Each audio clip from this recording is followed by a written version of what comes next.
আসসালামু আলাইকুম। সবাই কেমন আছেন? আশা করি সবাই ভালো আছেন। আজ আপনাদের জন্য নিয়ে এসেছি গল্পের ৪ নম্বর পর্ব। আশা করি গল্পটি আপনাদের ভালো লাগবে। তাহলে চলুন শুরু করা যাক। আপনার বাড়ি, আপনার ঘর, সব কিছু আপনার। তাহলে আমি বলার কে? আমি তো এই বাড়ির ২ দিনের অতিথি। আজ আছি, হয়তো কাল নেই। আমার কথা বলা শেষ হলে হঠাৎ জিলু রেগে গিয়ে আমাকে থাপ্পড় মারতে উদ্যত হয়। আমি তো ভয়ে চোখ বন্ধ করে নেই। কিন্তু না, মুখের কাছে হাত এনে থাপ্পড় না মেরে হাত মুঠিবদ্ধ করে দাঁত মুখ খিচে চোখ বন্ধ করে রাগটা হজম করে নেয়। আমি ভয়ে তখনও চোখ বন্ধ করে আছি। এদিকে ওনার বন্ধু লাইনে আছে। সে বারবার বলে যাচ্ছে, কিরে, কি হলো? এই মধুর কণ্ঠের অধিকারিণী কে রে? কথা বলছিস না কেন? আরও নানান কথা বলতে লাগলো।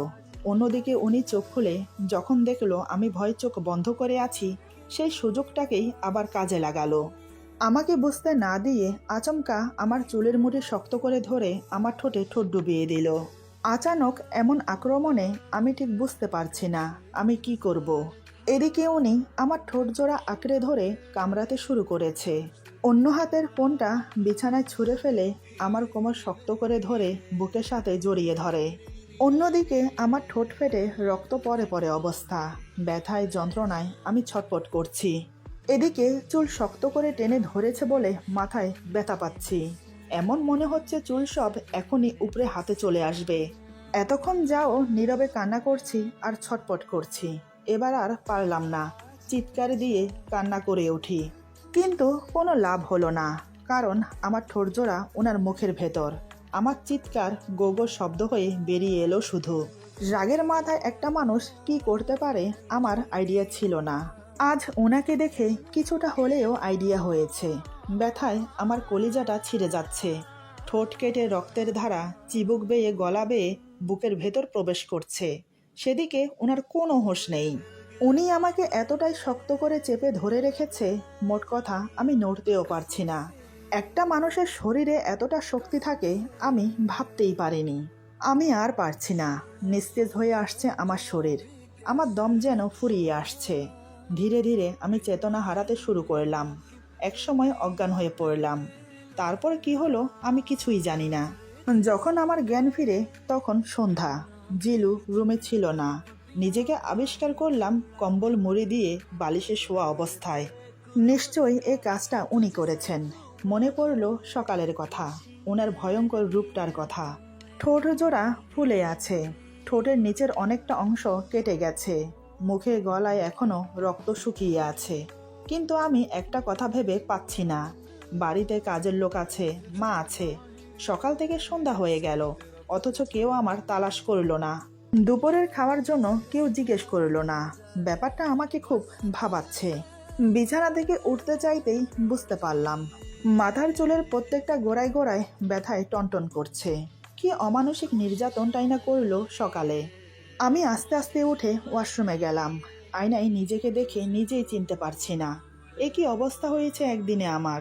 ঠোঁটে হাত দিয়ে দেখি উপরের নিচে দুটো ঠোঁট কেটে গেছে, ব্যথাও করছে প্রচুর। আমি আস্তে আস্তে পানি দিয়ে শুকিয়ে যাওয়া রক্তগুলো ধুতে লাগলাম। গায়ে হালকা পানি ঢেলে গোসল করে কাপড় চেঞ্জ করে বেরিয়ে এলাম। তারপর কম্বলটা গায়ে মুড়ি দিয়ে শুয়ে রইলাম। এই অবস্থায় মা যদি আমাকে দেখে কি ভাববে কে জানে। এমন সময় দরজায় ধাক্কা পড়ল। আমি বললাম, কে? শিখা বলে, ভাবি আমি শিখা। খালাম্মা কইল, দেখ গিয়া তোর ভাবি উঠছে কি না, তাই আইলাম। আমি বললাম, তুমি ভেতরে আসো, দরজা খোলা আছে। আমি মুখ ঢেকে উঠে বসলাম। শিখা আমার কথা মতো দরজা খুলে ভেতরে আসে। সে আমাকে দেখে মুচকি হেসে বলে, কাল রাইতে বুঝি ঘুম হয় নাই, তাই বুঝি আজ সারাদিন ঘুমাইছেন? আমি বললাম, তেমন কিছু না। শিখা বলে, সকালবেলা ভাইয়া বাহিরে যাইবার সময় বইলা গেল আপনারে যেন না উঠানো হয়। যতক্ষণ না আপনার ঘুম ভাঙছে ততক্ষণ পর্যন্ত যেন আপনারে ঘুমাইতে দেওয়া হয়। আপনি নাকি ঘুমের ওষুধ খাইয়া ঘুমাইতেছেন, এমনটাই তো কইল ভাইয়া। তাই তো খালাম্মা আমরা কেউই আপনারে ডাকতে আহি নাই। এখন খালাম্মা কইল আপনারে উঠাইতে, তাই ডাকতে আইলাম। শিখার কথা শুনে আমার বুঝতে আর বাকি রইল না। আমি যে সারাদিন অজ্ঞান হয়ে পড়েছিলাম সেটা কেউই জানে না। আমি বললাম, আচ্ছা ঠিক আছে, এক কাপ চা হবে? শিখা বলে, হ, আমি এখন লই আইতাছি। এই বলে চলে গেল। এদিকে আমার শাশুড়ি মা শিখা বেরিয়ে যাওয়ার পর এলো। আমাকে দেখে একটু ধমক দিয়ে বলে, সারাদিন না খেয়ে পড়ে পড়ে ঘুমাচ্ছিস বুঝি? সকালের নাস্তাও খেলি না, দুপুরের খাবারও খেলি না। কি হয়েছে বলতো আমাকে? জিলু কি কিছু বলেছে তোকে? আমি কিভাবে বলবো মাকে সব কথা? সবটা শুনলে তো উনি খুব কষ্ট পাবেন। আমি কম্বল দিয়ে মুখ ঢেকে রেখেছি বলে উনি আমার ঠোঁট দেখতে পাচ্ছেন না। আমি বললাম, না মা, তেমন কিছু না, আসলে আমার শরীরটা ভালো লাগছে না, তাই ঘুমিয়েছিলাম। মা বলে, এখন কেমন লাগছে? আমি বললাম, ভালো। মা বলে, সকাল থেকে কয়েকবার ফোন করেছে তোর বাবা, তোর বড় ভাইয়া। এই নে ফোন, কথা বলে নে, আমি খাবার পাঠিয়ে দিচ্ছি, খেয়ে নে। আমি বললাম, এখন ভর সন্ধ্যা, খেতে ইচ্ছে করছে না, উনি আসুক তারপরে খাবো। মা বলে, ছেলেটাকে নিয়ে আর পারলাম না। আজকের দিনেও বাইরে কি করছে কে জানে। সেই সকালে বেরিয়েছে, এখনো আসার নাম নেই। দাঁড়া, আজ আসুক, তারপর ওকে বোঝাচ্ছি আমি। তুই কথা বলে নে, আমি যাই। এই বলে মা চলে গেল।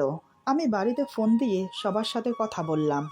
এখানে আমার সাথে যা যা হয়েছে আমি কিছুই বললাম না। বললে শুধু শুধু সবাই টেনশন করবে আমাকে নিয়ে, তাই ভালো মন্দ কথা বলে রেখে দিলাম। কিছুক্ষণ পর শিখা এলো আমার জন্য চা নিয়ে। আমি চাটা হাতে নিয়ে ফোনটা দিয়ে দিলাম মাকে দেওয়ার জন্য। শিখা দরজা লাগিয়ে দিয়ে চলে গেল।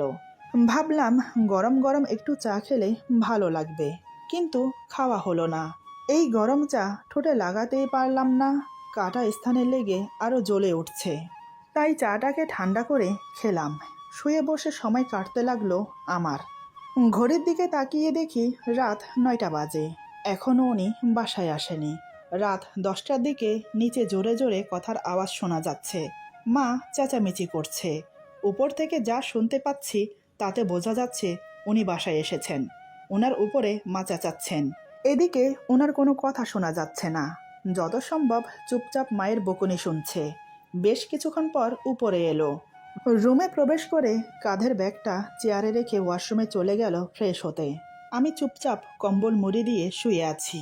কিছুক্ষণ পর ফ্রেশ হয়ে বেরিয়ে এলো। এদিকে ততক্ষণে শিখা রাতের খাবার রুমে দিয়ে গেল। সকালের ঘটনার জন্য জিলু খুব গিল্টি ফিল করছে। যেটা ও সকালে করেছে একদম ঠিক করেনি, কিন্তু এখন ভেবে কোনো ফায়দা নেই। এদিকে আমি সারাদিন না খেয়ে আছি শুনে আরও খারাপ লাগছে ওনার। জিলু মনে করেছে আমি ঘুমিয়ে আছি, তাই সে আমার মুখের সামনে এসে দাঁড়ায়। এবার সে স্পষ্ট দেখতে পেল সকালে তার দেওয়া শাস্তি আমার ঠোঁটে জল করছে। ঠোঁট সহ ঠোঁটের চারিপাশের অংশ লাল হয়ে ফুলে আছে, 2 ঠোঁট কেটে গেছে। এটা দেখে ওনার খুব খারাপ লাগলো, আবার কষ্টও হচ্ছে। জিলু আমার দিকে তাকিয়ে থেকে মনে মনে বলে, নিজের সবটুকু দিয়ে ভালোবেসে আগলে রাখার প্রতিশ্রুতি দিয়ে এখন এসব কি করছি আমি? কাল রাত থেকে আজ রাত পর্যন্ত শুধু কষ্ট দিয়েই গেলাম। ভালোবাসার অনুভূতি কি জিনিস ওকে সেটা অনুভব করাতেই পারলাম না। এমনকি কাল রাত থেকে এ পর্যন্ত না খাইয়ে রেখেছি। নিজেকে স্বামী বলে দাবি করি, অথচ এখনো পর্যন্ত স্বামীর দায়িত্ব পালন করতে পারলাম না। এসব ভাবতে ভাবতে উনি আমার পাশে বসে। আমি দাঁত মুখ খিচে ঘুমের ভাব ধরে পড়ে আছি। জিলু আমার দিকে তাকিয়ে থেকে আমার মাথায় হাত বুলিয়ে দেয়, তারপর আমার ঠোঁটে হাত বুলিয়ে চুপ করে বসে থাকে। মনের মধ্যে হাজারো সংকোচ বাসা বেঁধেছে। সব কিছুকে উপেক্ষা করে জিলু আমার কপালে চুমো দিতে উদ্যত হয়। আমার মুখের বেশ কাছে চলে এসেছে ওনার মুখ। তখনই আমি চোখ খুলে ওনার দিকে তাকাই। আমি চোখ খুলে তাকিয়ে আছি দেখে জিলু কিছুক্ষণের জন্য থমকে যায়, আমার চোখের দিকে তাকিয়ে থাকে। এবার সে আমাকে অবাক করে দিয়ে সরাসরি আমার কপালে চুমো দিয়ে আবার আমার দিকে তাকিয়ে থাকে, তাও আবার মুখের একদম সামনে, চোখে চোখ রেখে। আমিও শুধু তাকিয়েই রইলাম, কিছু বলার সাহস হলো না আমার। আসলে আমার কথা বলতে ইচ্ছেই করছে না। বেশ কিছুক্ষণ পর আমি অন্যদিকে ফিরে শুয়ে রইলাম। জিলু বেশ বুঝতে পারলো আমি ওর সাথে কথা বলতে ইচ্ছুক নই। জিলু আমার মাথায় হাত বুলিয়ে বলে, শিখা খাবার দিয়ে গেছে, উঠে পড়ুন, খাবার খেয়ে নিন। আমি কিছু বললাম না। জিলু আবার বলে, কি হলো, উঠছেন না কেন? উঠে আসুন। এবার আমি বাধ্য হলাম কথা বলতে। আমি বললাম, আমি খেতে পারবো না, ঠোঁটে অনেক ব্যথা। কথা বলতেও কষ্ট হচ্ছে, তাই আমাকে একটু চুপচাপ থাকতে দিন। আমার কথা শুনে জিলু চোখ বন্ধ করে ভাবতে লাগলো, সত্যিই তো, ঠোঁটে ব্যথা করলে খাবে কি করে? খাওয়ার জন্য তো মুখ হাঁ করতে হবে। না, অন্য কিছুর ব্যবস্থা করতে হবে, যেটা ও হাঁ না করে খেতে পারবে। কথাগুলো ভেবে জিলু উঠে গিয়ে ঢেকে রাখা খাবারগুলো খুলে দেখতে লাগলো পাতলা ডাল আছে কিনা। যখন দেখলো পাতলা ডাল আছে, তখন ওর মুখে একটা হাসি ফুটে উঠল। জিলু আমার কাছে এসে আবার আমার পাশে বসে বলে, পাতলা ডাল আছে, সেটা খেতে পারবেন, উঠুন।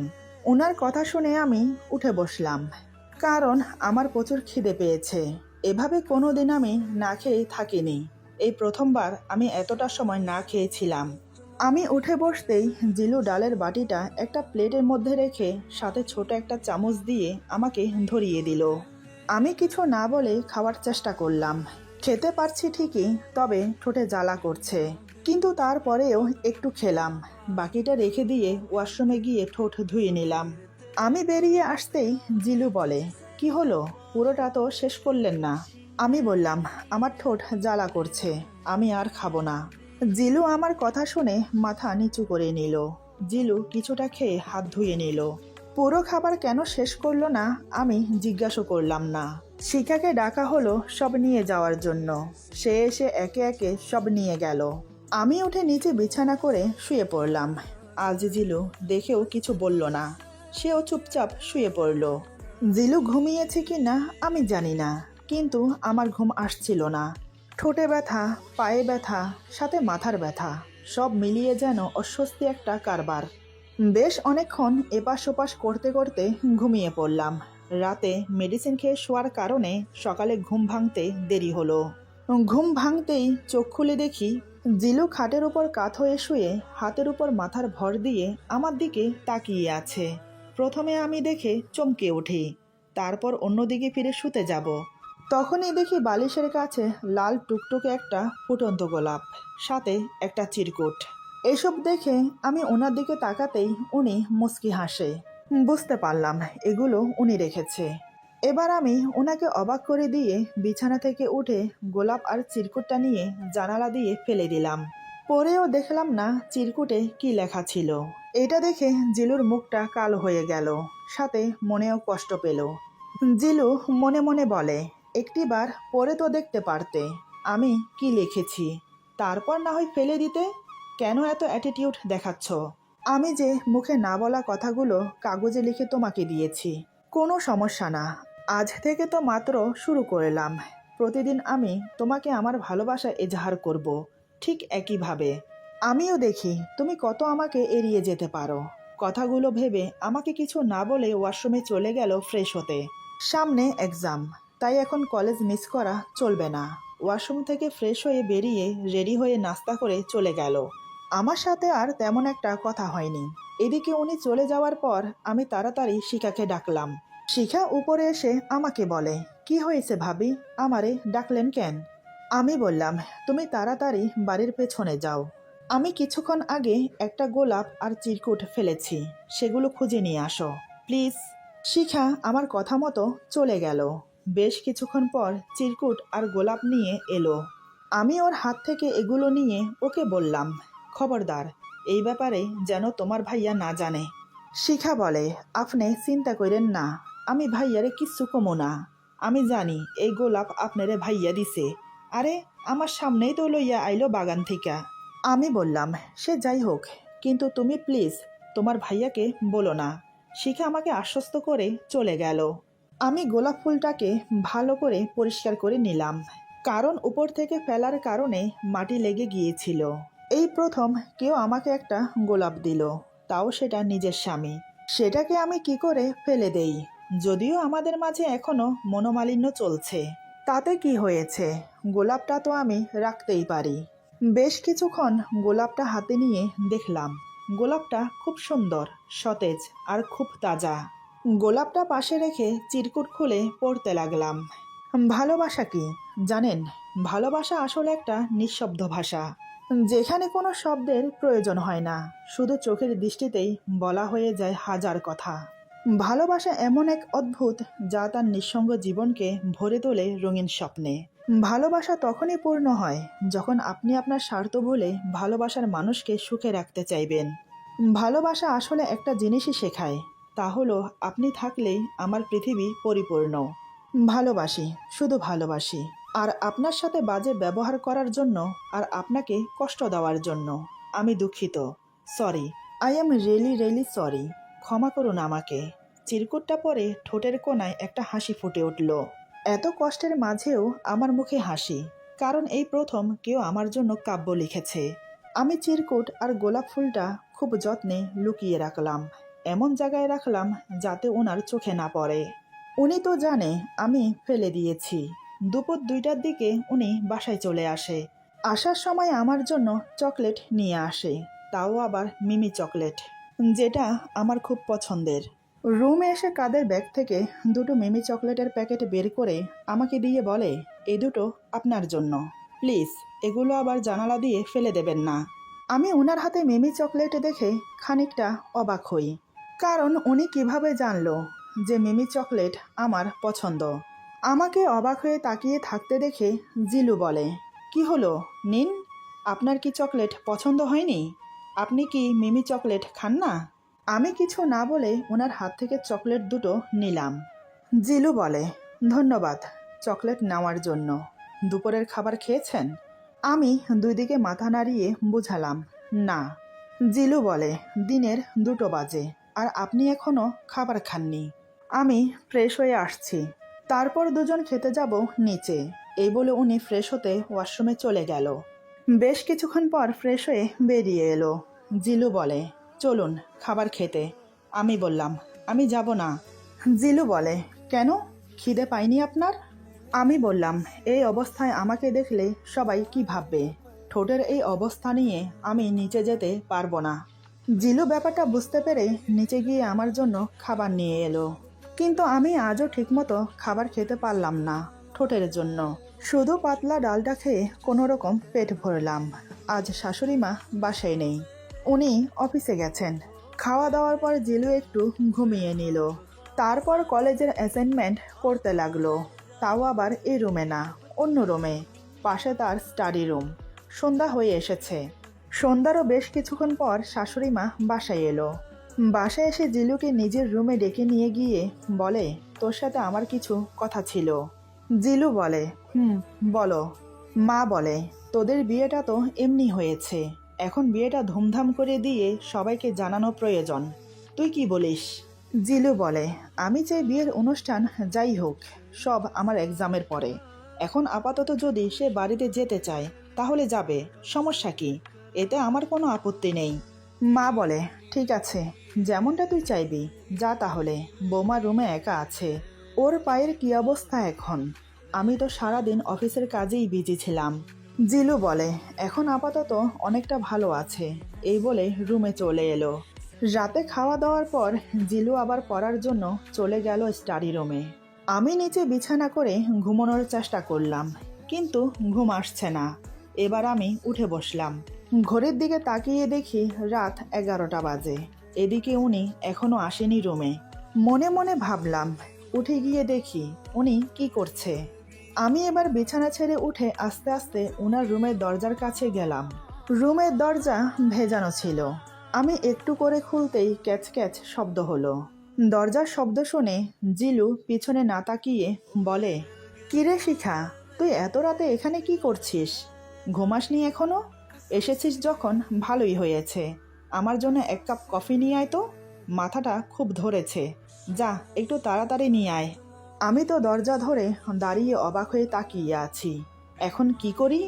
আমি কিছু না বলে নিচে চলে গেলাম। নিচে তো নেমে এলাম, কিন্তু রান্নাঘর কোন দিকে সেটাও তো জানি না। এই বাড়িতে আসা অবধি আমি তো নিচেই নামিনি। কার ঘর কোনটা, কোনটা কি রুম বা রান্নাঘর কোন দিকে, কিছুই জানি না। এখন কি করি?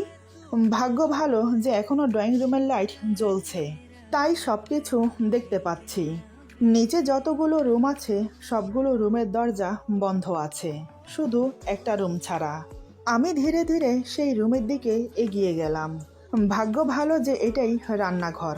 রান্নাঘরের লাইট অন করে প্রত্যেকটা কবাট খুলে দেখতে লাগলাম কোথায় কি আছে। একটা কবাটে দেখি চা কফির সরঞ্জাম রাখা আছে। ভালোই হলো, সামনে রাখা আছে সব। আমি এবার ওনার জন্য কফি বানালাম, পানি ছাড়া শুধু দুধ দিয়ে। বেশ কড়া করে কফিটা বানিয়েছি, জানি না কেমন হয়েছে। আমি ছোট একটা ট্রেতে করে কফিটা নিয়ে উপরে চলে এলাম। যেহেতু আমার হাঁটতে একটু সমস্যা হচ্ছে পায়ের জন্য, তাই একটু সময় লাগলো উপরে আসতে। আমি কফিটা নিয়ে ওনার রুমে প্রবেশ করি। দরজার আওয়াজের কারণে উনি বুঝতে পারল কফি নিয়ে এসেছে। জিলু বলে, এনেছিস কফি? এখানে রেখে তারপর যা। আর হ্যাঁ, যাওয়ার সময় দরজাটা লাগিয়ে দিয়ে যাস। জিলু নিজের পড়া নিয়ে এতটাই ব্যস্ত ছিল যে এদিকে না তাকিয়েই কথাগুলো বলছে। আমি কফিটা ওনার সামনে রেখে দাঁড়িয়ে রইলাম। উনি অনুভব করতে পারল যে কফি রেখে দাঁড়িয়ে আছি। জিলু বলে, কিরে, কিছু কি বলবি? আমি তো কোনো কথাই বলছি না। জিলু আবার বলে, কিছু না বললে এভাবে দাঁড়িয়ে আছিস কেন? যা, ঘুমোতে যা। আমি তারপরেও কথা বলছি না, শুধু চেয়ে চেয়ে ওনার হাতের লেখা দেখছি। এবার উনি বিরক্ত হয়ে ধমকে সুরে এদিকে ফিরে কিছু বলতে যাবে, হঠাৎ আমাকে দেখে যা করলো। আমি তো ভয়ে আতঙ্কে আটকে উঠি, চিৎকার দিয়ে মেঝেতে বসে পড়ি। আমি মোটেও ভাবতে পারিনি এমন কিছু হবে, আর উনি এমন করবে। দিনে দুপুরে কেউ ভয় পায়? সরি, দিন দুপুর না, রাত তো এখন 11:30 বাজে। এরপর যা হলো, আজকের গল্প এখানে সমাপ্ত। গল্পের বাকি অংশ পেয়ে যাবেন আগামী পর্বে। আশা করি গল্পটি আপনাদের ভালো লাগবে। যদি ভালো লাগে তাহলে লাইক, কমেন্ট এবং সাবস্ক্রাইব করে আমাদের পাশে থাকুন। বন্ধুদের সাথে বেশি বেশি করে শেয়ার করুন। ভালো থাকুন, সুস্থ থাকুন। আল্লাহ হাফেজ।